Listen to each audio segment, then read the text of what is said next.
Welcome to the QA tools plus manual testing. That's kind of level 1 program in the ITE learn. So towards that, we're starting with the session 1 today. We just had one orientation session yesterday, kind of to give you a brief of what we're going to learn in this program and what are the different sections that we need to focus. So mainly like looking at the topics. These are some of the things that you need to know. Basically, like understanding a quick difference of Q and QC, which I'm going to kind of talk about it quickly now. Then we will get into software development lifecycle, because if you see, primarily it's agile. In today's world, it's majorly the agile software development lifecycle, which is kind of popular and most of the companies use it. Before we get into more details about that, we'll quickly glance through a very famous classic model. Still, some of the companies are using it. It's called Waterfall model. We'll quickly glance through that as well, because there are a few companies still using that. And then we'll get into more details about testing lifecycle, different testing methodologies, types, techniques, more through a practical way. Like we'll spend good amount of time in writing test cases for a given application. And then, of course, we'll talk about what are the different possible defects that can arise from that, and how do we categorize them, how do we bucketize them into different severities, different priorities. And also we'll talk about what is defect triaging. As a QA, you have a crucial role in all these different parts of this, like different phases of these life cycles. So we'll talk about them, and finally we'll talk about the reporting point of view. And yesterday we were discussing the different forms of software. Like whenever you're going to test about a software, think about all these different forms. Maybe the feature might start as a web application. Maybe in your web application that you need to test it. It also might require to kind of test it on mobile application. Nowadays, most of the things by default you have to not depending on that. Of course, you need to be clearly defined with the requirements. Your project manager or product owner will be defining the requirements. Hey, that we are adding a new feature onto our e-commerce application. That should go onto e-commerce website and as well as onto the mobile application that we have. Again, when we talk about mobile application, you will again get into like Android and iOS. So basically, there are different integration points as well that you need to take it. And in today's world, we are also seeing a lot of IoT devices coming up, right? A lot of IoT devices coming up, which are also integrated through most of the software systems. The best example that I can think of is like, uh, Amazon has something called a personal assistant application called Alexa. And then similarly, Google has something like a Google Home, where, for example, they are also integrated through their applications. For example, you can order certain items through, you can just ask Alexa to go make an order in their e-commerce website like Amazon. It will make a place of the order, right? Similarly, Google Home can actually book an appointment for the required doctor. For example, if you are building a website, which is to kind of book an appointment for maybe something related to an health, and trying to book an appointment for a doctor. So I may need to do from a web application, I may need to do from the validation of that through mobile application, and also through the Google Home personal assistant device. So we need to consider all these different integrated points for the testing considerations, and we should ask questions like whether this is also in the scope or not, that is also not in the scope or not. And when it comes to web application, again, we have many different browsers will come into picture, different operating systems will come into picture, different versions of the browsers also will come into picture, right? So we need to have a very clearly defined requirements. Otherwise, you may be putting a lot of efforts in testing that unnecessary things which are not in scope for your application, or you may be actually missing out something that is as default scope of your application. So these are the different forms of software that you can think of as of today: a web application, mobile application, then you have these IoT devices, personal assistant devices, any other for that matter, maybe like even the applications that are going to be deployed on your tablets, We have one more area that is coming up is like, a lot of people are investing on this is smart TVs, right? So even things are coming up, a lot of things are coming up on smart TVs. By default, apps are coming up on smart TVs and you can browse through it and you can watch the videos by default on a YouTube kind of an app. So all those things are also going to be part of it depending on the nature of the application that you're going to build it. So these are the different forms, and we just keep this in mind because at any point of the time when somebody asks you to write some test cases when you go for an interview, or when somebody asks you to think of the scenarios, just keep all these things in mind. Don't just explain only web application, or don't just explain only Windows application. Okay, classic Windows applications also might be applicable for some of them, not for all of them. So just keep all these things in the mind so that you are actually giving a very good coverage of different scenarios, and the interviewer will be obviously be happy to see all these different diversified end cases that you are thinking. So just keep all the angles in this mind when you are giving for the test cases. Cool. So this is one question, open question since yesterday that I want trying to explain quality assurance versus quality control. I gave a little idea. QA is basically this is a team which actually works for the organization. They don't really work for a project. They work for the overall organization, and they define the process for the organization. Actually, what they do, they define process for the organization. Example, let's say a company XYZ is planning to go for a Six Sigma certification, or they're planning to go for a OS, the kind of CMM level 5 organization, or CMMI or type of an organization. So when organization has multiple departments, multiple projects going on, uh, first of all, any company, why they want to go for a certification, they want to have a recognition in the market. They wanted to tell to the customers that we follow a predefined process, clearly defined process for delivering your projects. We are not going to do it in an ad hoc way. So you can expect a very quality from the deliverable that we are going to do it. And that's why organizations like ISO has recognized us, or CMM has recognized us, or G Six Sigma certification has been awarded for us. To get that certification, it's not an overnight job. So they work for months, years to get that certification. So for that, what they do, they hire a people who are specialized in expertise in that particular area. So they are called QA people, quality assurance people. So they come and define the process, what is meant by CM level 5, and what are all the expected areas to be followed from that particular certification point of view. And they'll ensure all the programs, all the projects currently going on in the organization will follow a clearly defined process which is expected by the capability maturity model level 5 or level integration. Because when the auditors come from CMM or from the Six Sigma, they can randomly pick up any project and they can ensure ask questions, whether you're like, for example, from the testing point of view, I used to be a point of contact 10 years back, or precisely 13 years back, when my company, like an ADP in India, was going through a CMM level 5 certification. For my project, I was the point of contact from a QA. So the auditors used to ask questions like, where is your test management tool? Where do you maintain your test cases? What is your automation suite? How do you integrate these manual test cases with the automation? What is your defect management tool? What is your defect triaging process? So they'll ask some questions, and for all those questions, you need to have a proof. You cannot just say, okay, yeah, we follow this quality center, or we follow this JIRA. So you need to kind of explain all the things with the proofs, basically. So if you say anything, they need a proof for it. So that's how they will get to see that, okay, there is a process going on in this organization, and it is of a quality deliverable that you can expect from out of it. Only when they get that confidence, the certification will be issued to the company. And that's not like a lifelong valid or anything like that. Like when we get our education certification, it's like lifelong valid, but that's not valid for lifelong. So you need to renew it every 6 months and every 1 year.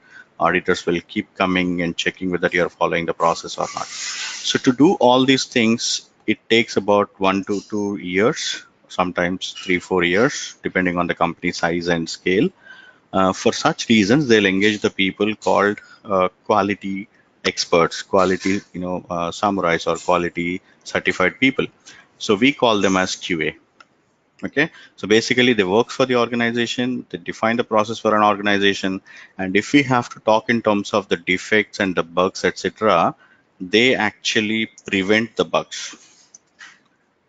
They prevent the defects by the good process. So they are aware of defects, what can happen if it is not a quality product, and that's why they will try to prevent them. So there's a lot of difference between prevention and detection.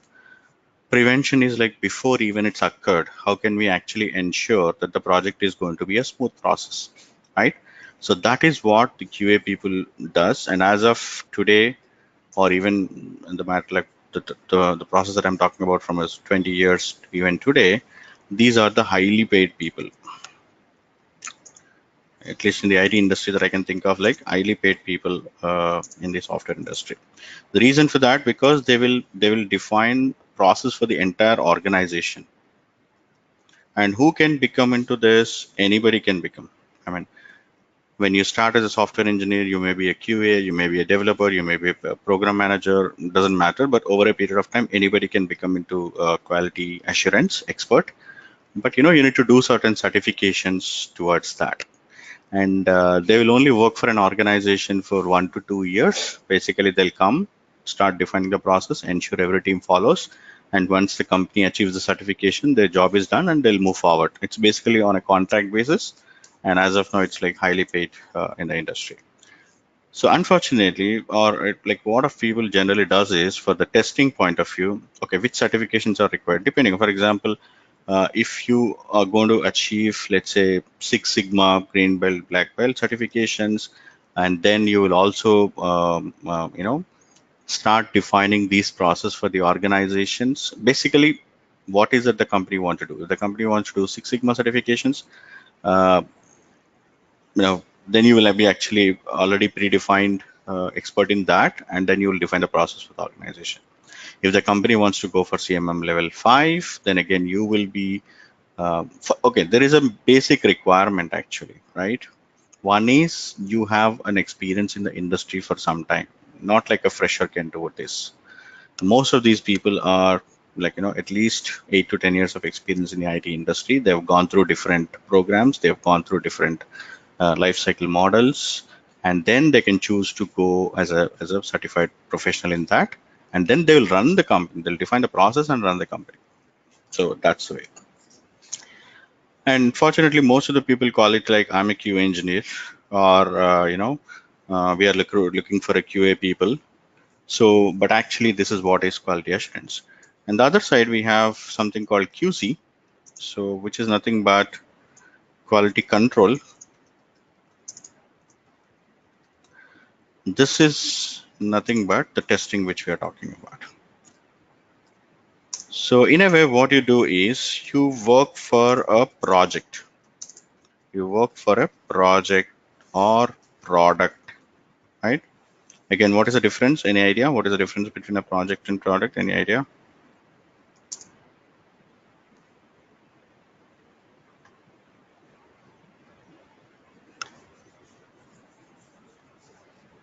What is the difference between a project or a product? Are they same or different?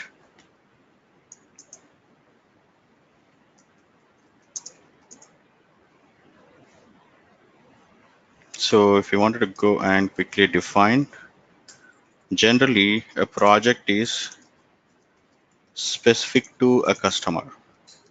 For example, there's a customer who is looking for a very specific software solution.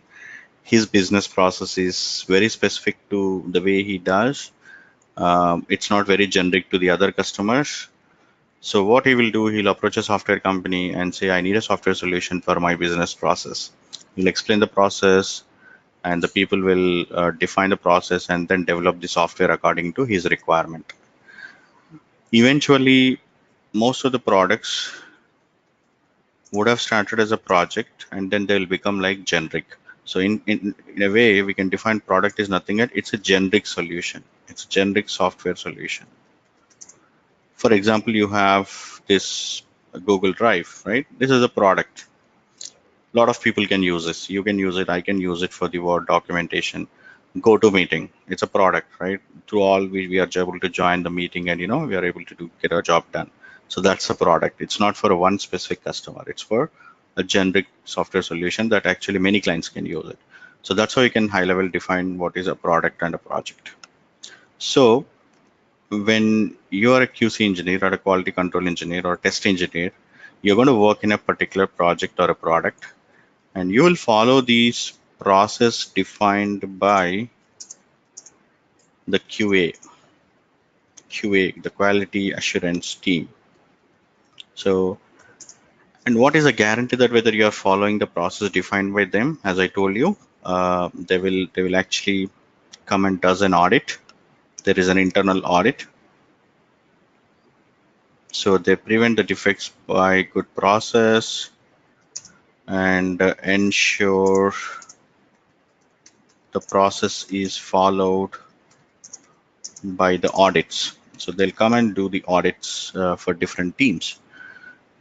It's sometimes, so before you go for an external audit after 1 year or 2 years, there will be a lot of internal audits going on every month, for the confidence of the company that most of the projects are following.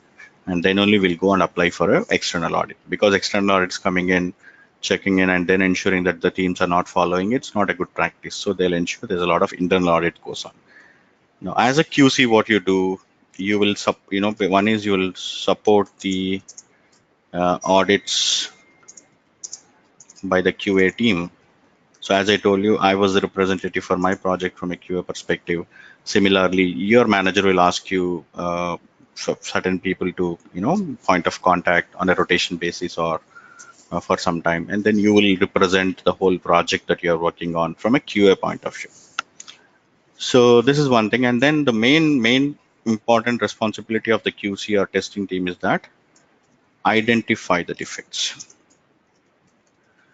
How much ever the preventive mechanisms that we take, so QA defines a process to prevent them, but still there can be a manual errors can happen.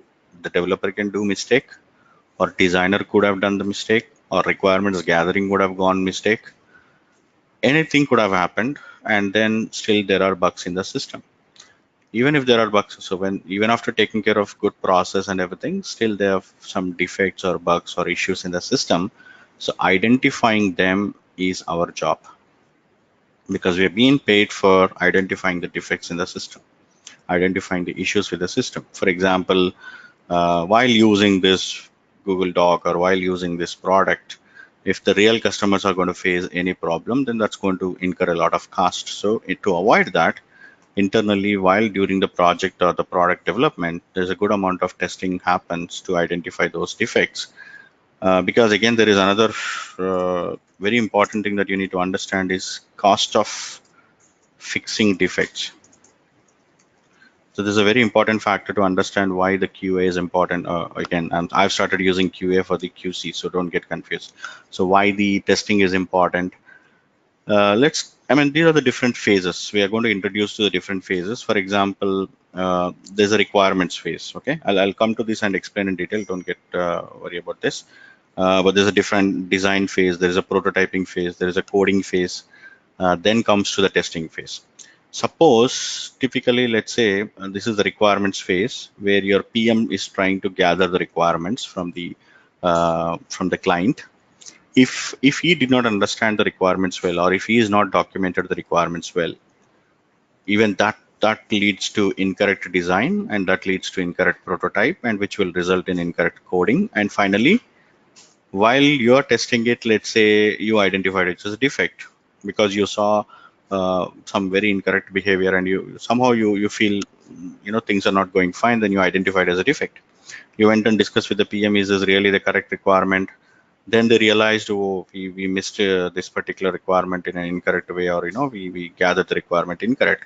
Then you'll actually go start fixing again, first in the requirements, then in the design, then in the prototype, and then in the coding. Then it comes to testing for verification, or we call it as a regression testing. Just look at the cost that gets involved. There's so much of cost that gets involved. But rather, suppose if there is a mistake happened in the requirement and the PM itself in the self review identifies that there is a mistake, probably the cost can be, let's assume it's just like, maybe some $10, right? It could be just $10. But if that's missed from the requirement and if it went into design and during the design, the designer identified that there is something wrong with the requirement here because I'm not able to see a consistent requirement coming up. Yeah, I'll talk about that as well. If there are bugs even after the process, will you be calling someone to help up the delivery? Yeah, I'll explain Jyoshna for that. So let's say during the design, the designer is an expert and he's not able to connect the requirement well, and he identified the problem, went back and discussed with the PM. The PM says, yeah, it's my mistake, and let me correct this. So he's correcting it, and now we'll go back and correct the design. It can anywhere go to $100. The same issue that could have just fixed with $10 is gone to $100 now, right? That's still okay now because we are still here in the design, but the designer also just took it whatever the requirement and he designed the system. And now during the prototype development, the developers have identified definitely there is something not really connecting well. So they went back and asked the designer, is this the design correct? Then he got it out and they went back and asked, check the PM, is this correct?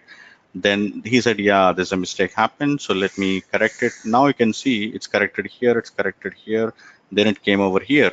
So it may go to anywhere. I'm just putting these numbers to extrapolate it, but some actual numbers also might look like that. That's again still okay, but now let's assume we went to coding or development, then the developer actually while coding, he identified the problem, then we'll go back and fix, probably discuss in the design and fix it, or first we'll go back to requirements, clarify it, start fixing, and all of these can result anywhere $1,000, for example. That's when suppose they have not identified, and then now we are into testing phase, and the testing team identified it as a defect, and then you realize a defect or a bug in the system. Now there is a triaging happens. In the triaging process, your PM, your dev, test, everybody will involve and try to understand what is what is this? Is this first of all a defect? Then it looks like a defect, and then they'll go back and understand where is this gone wrong. Then they, after really dig deep and doing a proper dive deep, they realized it's actually a problem in the requirement. So then they started fixing from all these phases. Then they realized, okay, so they'll fix it, then it comes for you for regression testing. Then again you will do a regression testing, then you ensure whether it is fixed or not fixed. So it can go to like maybe some $2,000. And the companies, they wanted to be still okay here because it's all still internal. Till now it's all an internal team. The QC, quality control, the testing team is still an internal team, and that's exactly what we wanted to avoid here. Okay, as much as possible, all the bugs that we wanted to avoid here. In a way, you are actually working like a quality gatekeeper, right? So in a way, you're actually ensuring only the quality product goes out of the organization, because the next phase onwards, it's all UAT. UAT means user acceptance testing, where the users are actually testing the product in their environment, in their location. From here, we will sign off and say this product is being developed, tested, and it's proper quality. So you're certifying it.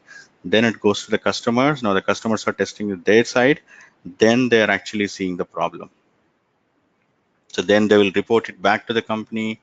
And then who are the first one to be kind of looking at it? Because if anything that is coming from UAT, then the QA is the one who's going to immediately look at the problem because you recently signed off, you recently completed the testing and sign off.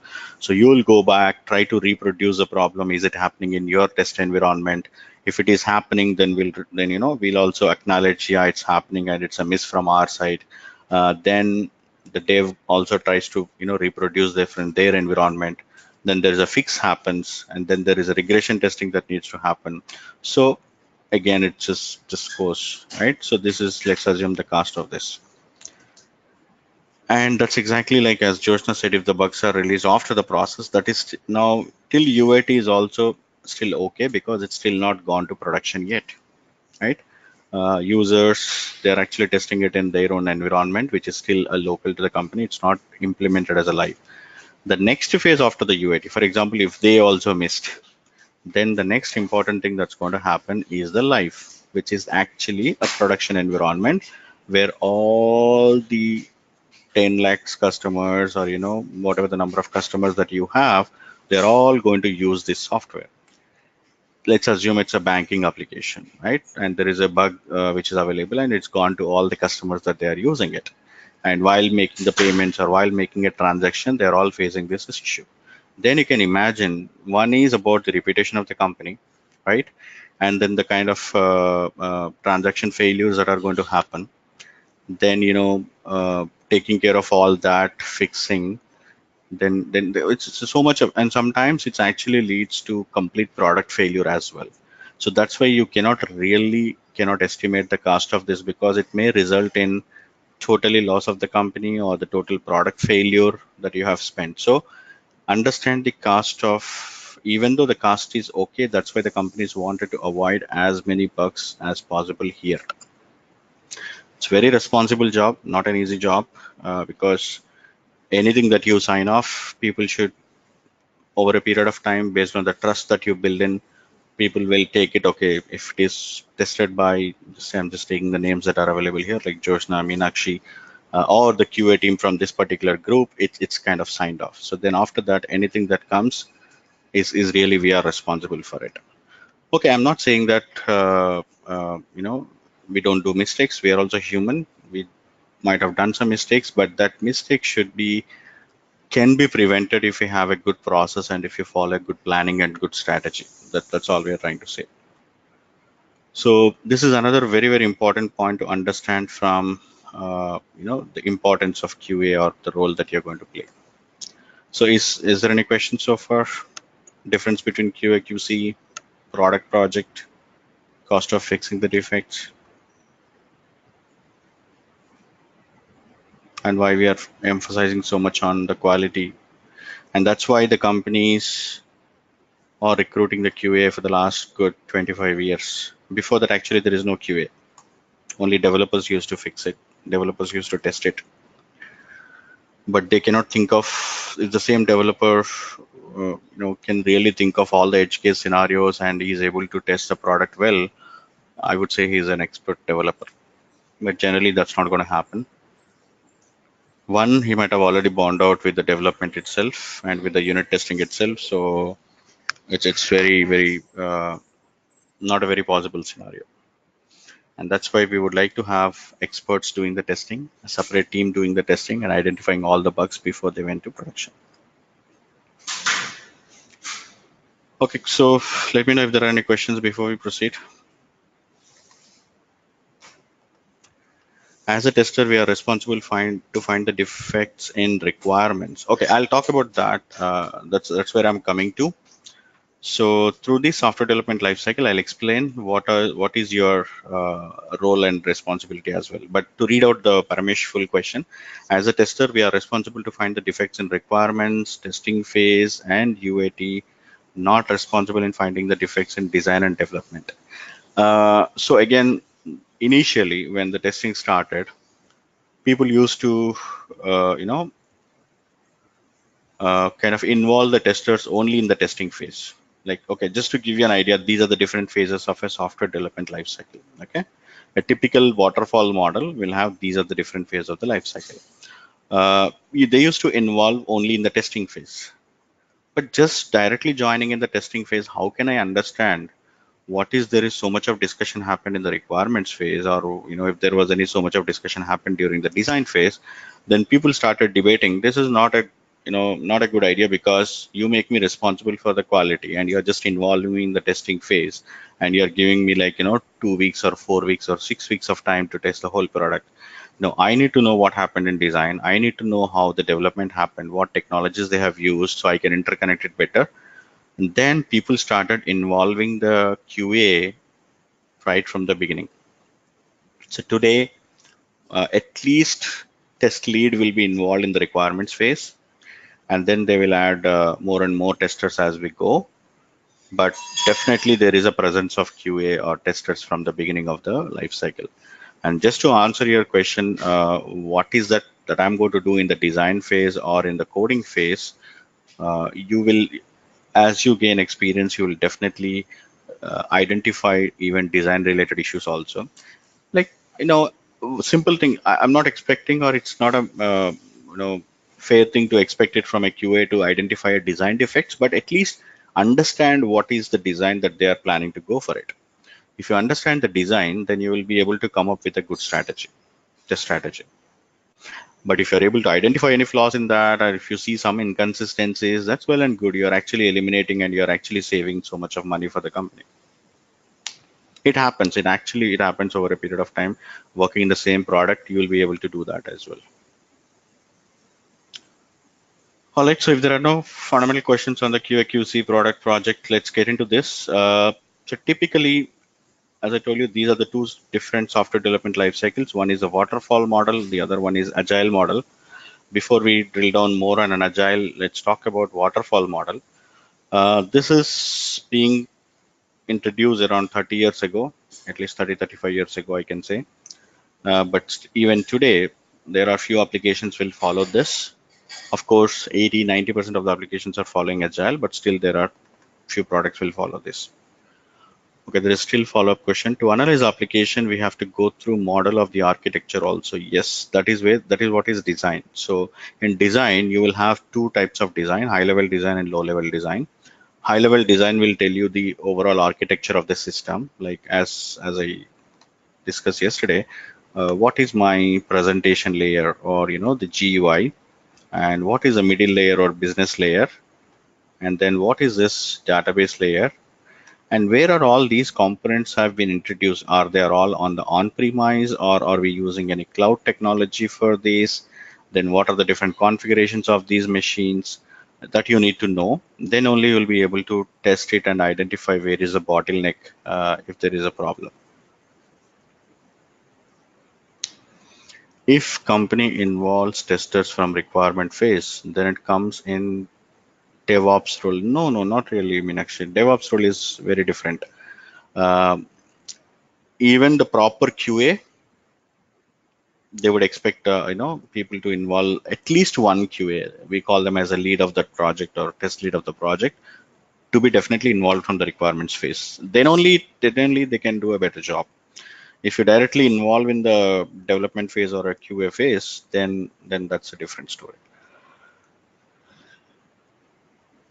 And DevOps role is slightly different. So DevOps expects to be master in development and as well as operations. So, okay, all these things we can really talk better once we understand these phases. Because the moment when I talk about operations responsibilities, that comes in during this, I would say, while deploying into any of these environments. Okay, so once we understand these roles better, then we will be able to do it. Okay, let's quickly talk through these waterfall model different phases.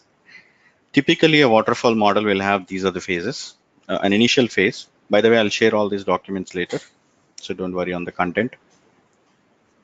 These, okay, environments is different. I'll talk about the environments as well. Environments is different, phases is different.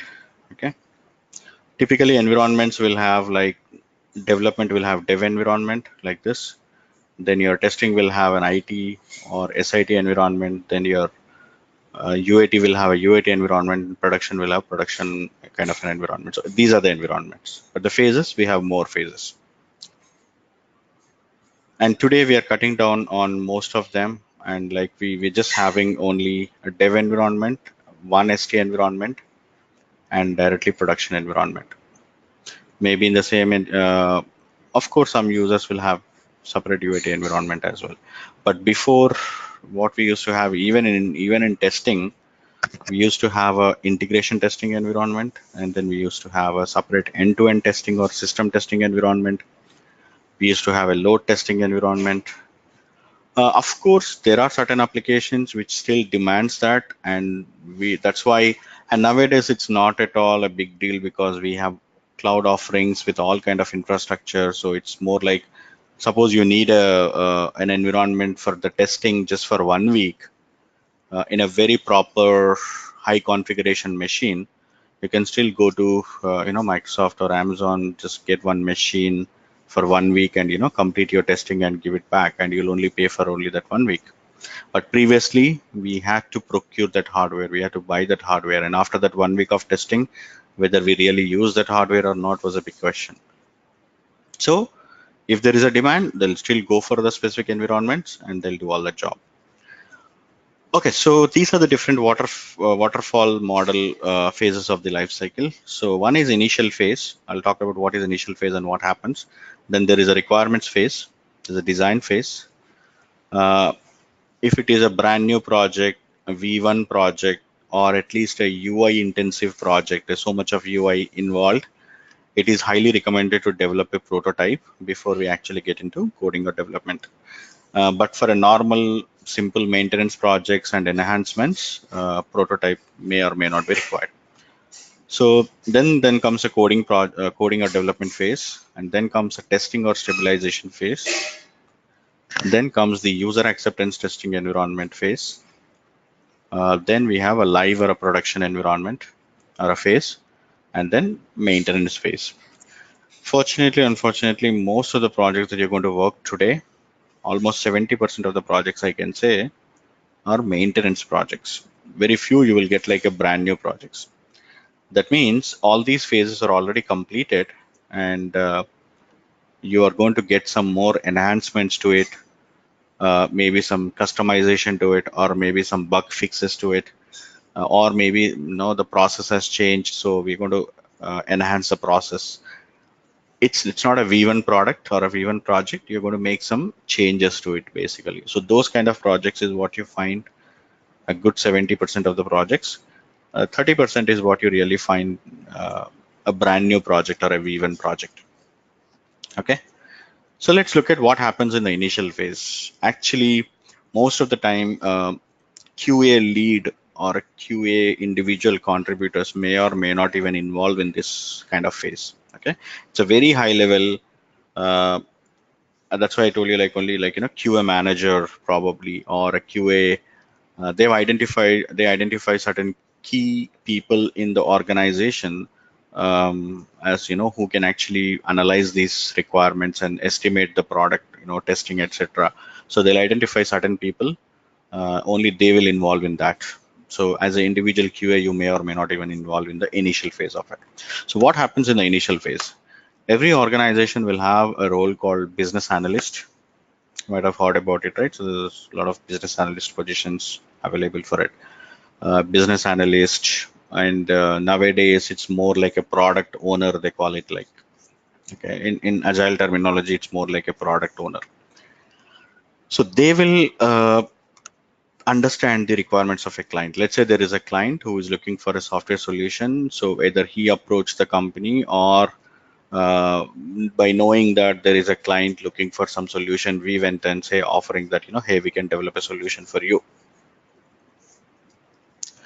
Okay, after explaining all the phases, I'll explain maintenance project and how it is going to be different as well. Okay, so the business analyst, after understanding the requirements from the client, what the client is looking for it, they will come up with something called business requirement specification or business requirement document. Okay, it's a document. Typically, it's just like a 10-page document or a 15-page document, trying to explain what the client is looking for, what is this product is all about, and what is that they're trying to look as a software solution. Who are the end users of the system? What are the different roles that are going to be involved in the system, like an administrator kind of a role, and then there is a standard user and there is a normal user. They'll try to explain majorly not using any technical terms, but majorly in terms of how the business is functioning today manually and how they wanted to automate that. And that comes in a document. We call it as a BRS or BRD, Business Requirement Specification or Business Requirement Document. From the dev team, so I also explained here what is a dev team role, QA team role, client customer role. So you focus on this column. Then that's why I made it like bold also. So when you go for an interview, you'll typically look like, what am I going to do here? So, or what is my job in requirements phase? So that's why you can just focus on this.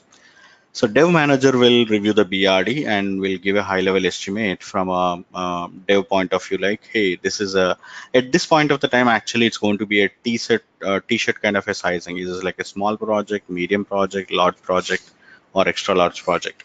So that much. And then according to that, they will say this is going to take like 2 months, 4 months, 6 months development. And that's how we used to estimate it. You cannot really do much beyond that.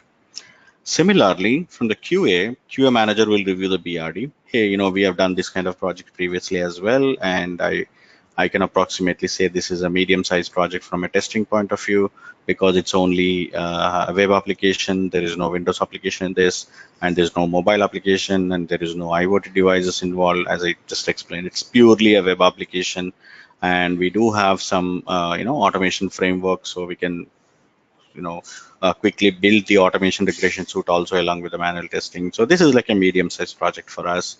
And if I involve 5 people, it's a 3 months project. Something like that, you will come up with a high-level idea. Ultimately, the client or customer who has explained what he wants, right? Now he's seeing that in the form of a document. So previously, it just meetings happened and he explained this is what I want, and BA asked some questions, he clarified those questions, and now it's coming like a formal document. It's very important either the client or somebody from the client has to review this and confirm, yeah, exactly this is what we are looking for, or say no, this is totally different, what you understood is very wrong, we are not looking for this, because anything that is going to be it's going to be a formal from now, right? So he has to review, not just review, and he is asked to sign off, yeah, this is exactly what I'm looking for it.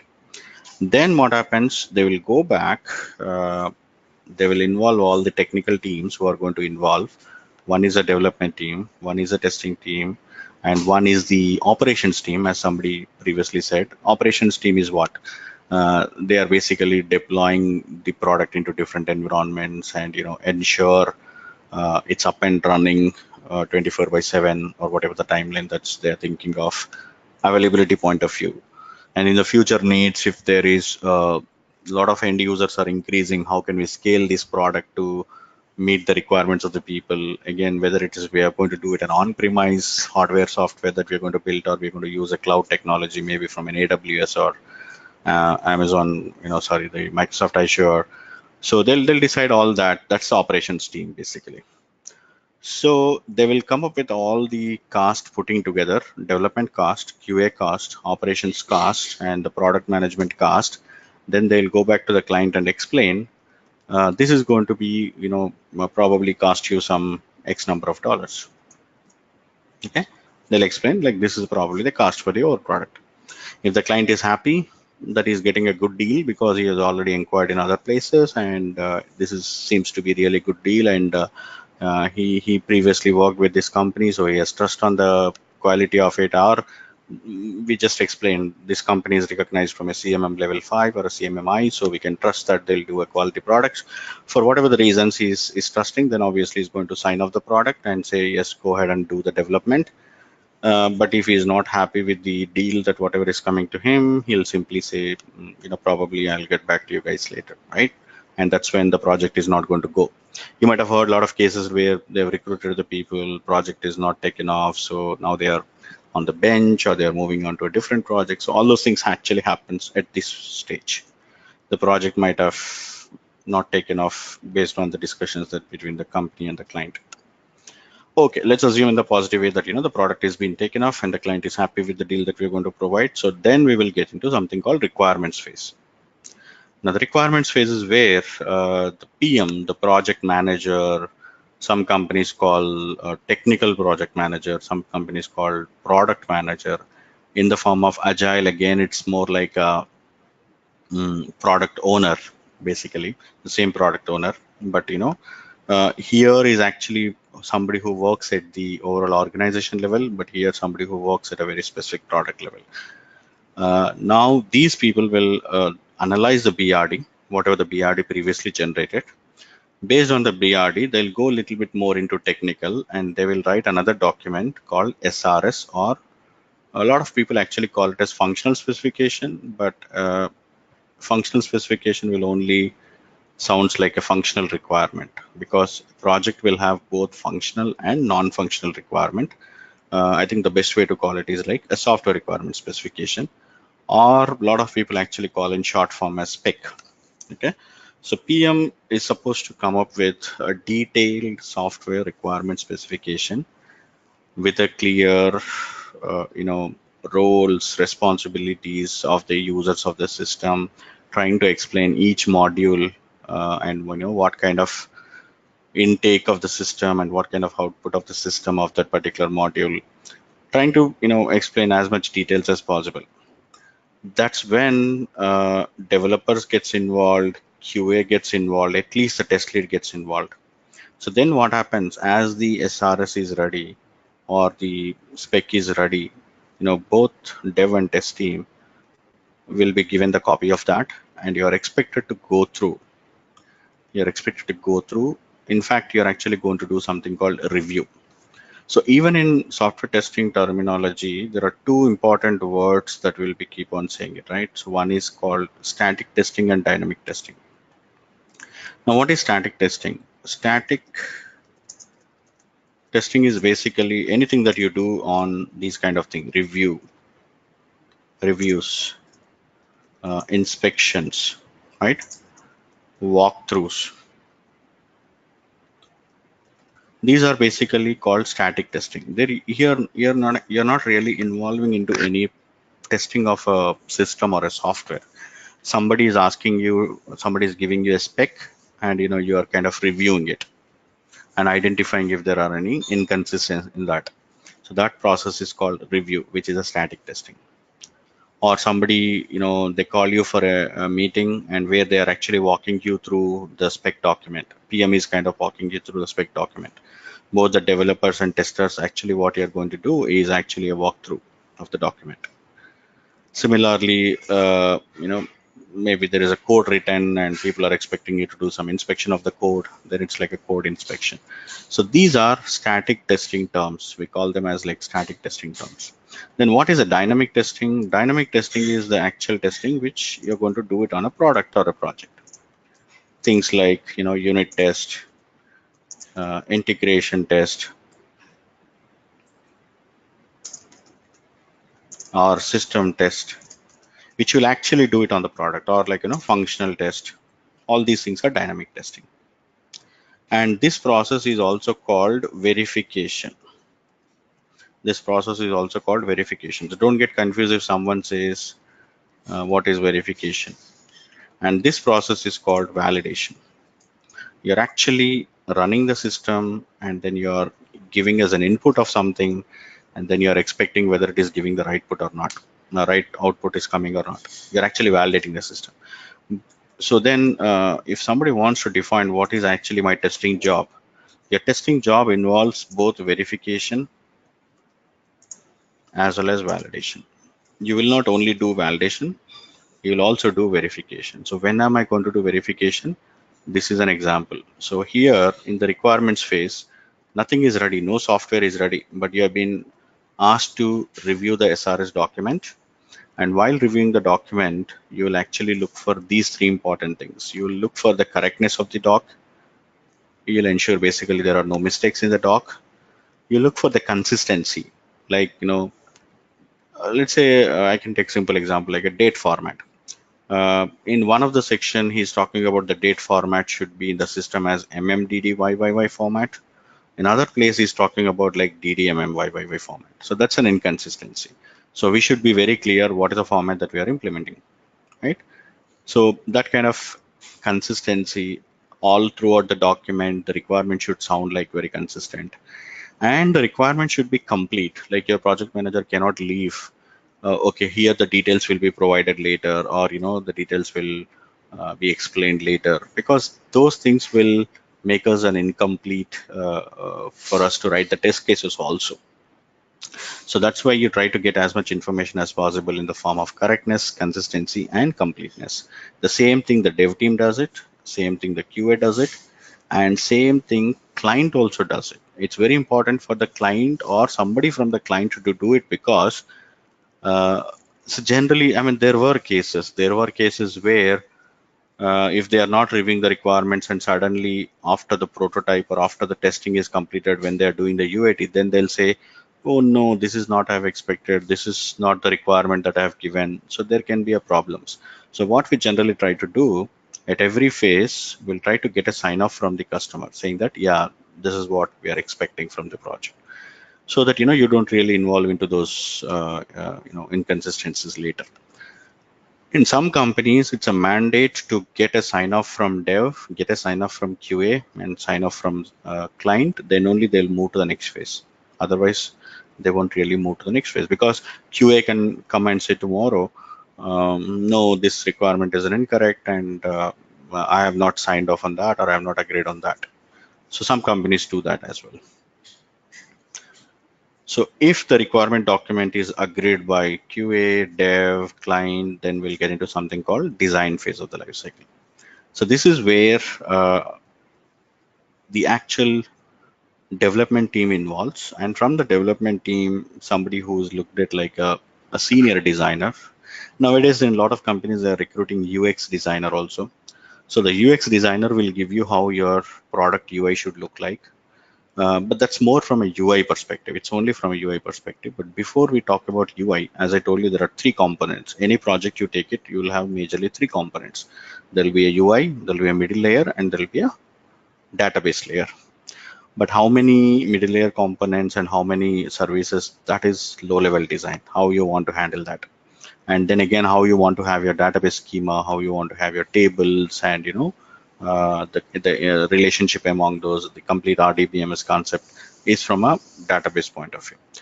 But putting together at high level, so there are two types of design will happen. One is like I've written here, HLD and LLD. HLD stands for high level design, LLD stands for low level design. High level design will simply explain like this. What is the input to my system, and then what the system does it, and then what is an output from the system. It can be at that high level from each module point of view, or from overall three-tier architecture point of view. But the low-level design does internally explanation about each component in detail. How does these individual components works, and how they are all interconnected. For example, just to give you an idea, let's say, what's the best example? So let's assume you're working on some compressing software, right? So you give all the different files, like you can give a text file, you can give a PDF file, you can give a Excel file, and its job is to just compress and give you a compressed file. So typically you will say this is the input, this is output. But how does it handles the text files and compress it? How does it handles the PDF files and explain it? How does it handles the HTML files and does it? So that is internally explained from the low level design. Okay, so just keep this high level definition in the mind, but you'll get more details as we go. So there is a designer or a senior dev lead will prepare the high level design and low level design. In the low level design, they'll also explain what technologies they're going to use. Whether this is going to be built like an API service model, or they're just building like a commonly reusable method in a Java that you can call. So they're going to explain on what is a front-end technology they're going to use, what is a middle layer technology they're going to use, and what is a back-end technology they're going to use, and how they're going to connect through interconnections of all these things. Everything will be explained in detail in the design. Now, once the design is ready, PM is going to review the design. Okay. And then QA is going to review the design. Yes, I will share all these documents. Don't worry on that. For now, just attend it and focus on the each submodule that we're discussing. I'll share the content. Okay, so this is not just the development team's responsibility that we have during the design. Please understand there is a very important responsibility for the QA, the testing team. What is the responsibility that we have here is to prepare a test plan. Now that the requirements are very clear, see if you can prepare a test plan out of that. And who is going to do the test plan? It's mostly the test lead, or at least who has some 2 to 3 years of experience in test. Is generally people expected to come up with a test plan. But no surprise when you go for an interview and people might ask you to come up with a test plan as well. So we have an important job as a QA, that to come up with a master test plan, or at least a one-pager testing strategy, how you are going to test this system, because these are the different components involved and this is the integration point of them. So what is your strategy for testing? So you're going to involve, you're going to come up with a clear test plan. So I'll share some of the master sample test plans as well, and we'll discuss more about this test plan tomorrow, and then we'll take forward for other components of the life cycle.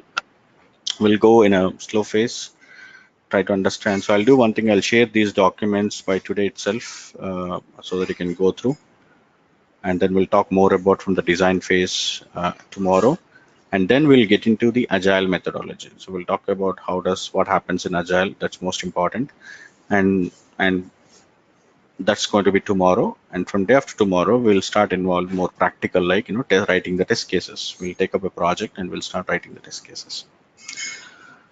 Okay, so is this phase is okay, or is it too fast, too slow, or you're able to follow?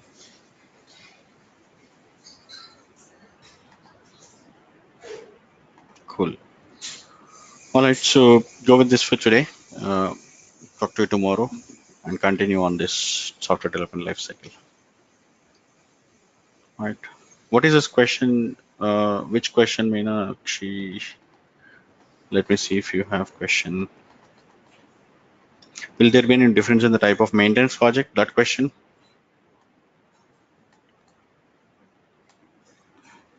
Once I complete only, you'll understand, right? So this is where I'm going to talk about that. Okay, we'll talk about that. Okay, did we get a recorded class in? Okay, so for all the people you have an access, for the members of the IT Learn, you will, based on the level that you subscribe, you will have an access. And once you have an access, you'll be able to log in into our website, and then you'll see the recordings and you can watch it from there. You won't get it like a separate email or anything like that. You have to log in into the website with your credentials, then you'll get it. All right. Thanks, everyone.